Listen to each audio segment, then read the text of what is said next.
উত্তরের জেলা পঞ্চগড়ে ক্রমাগত কমছে তাপমাত্রা, বাড়ছে শীতের প্রকোপ। তবে ভোরবেলা পর্যন্ত তীব্র ঠান্ডা অনুভূত হলেও দিনের বেলা রোদ থাকায় থাকে গরম। গত কয়েকদিন থেকে উত্তরের জেলা পঞ্চগড়ে কমছে তাপমাত্রা। 10 থেকে 11 ডিগ্রি সেলসিয়াসের মধ্যে তাপমাত্রা ওঠানামা করছে। তবে সকাল 9টার পরেই প্রখর রোদ উঠতে শুরু করে, ফলে দুপুরে গরম আবহাওয়া অনুভূত হয়।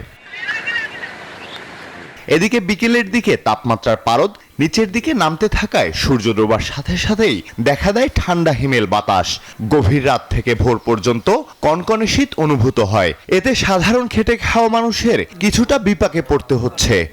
সকাল বা সন্ধ্যা এদিক দুপুরে কিন্তু আবার রোদও আছে ভালো। আমি গতবার কিন্তু অনেক লেটে কিন্তু আমি কাঁথা গায়ে নিছি, এবার কিন্তু শুরু থেকেই শুরু হচ্ছে ল্যাপ গায়ে দেওয়া।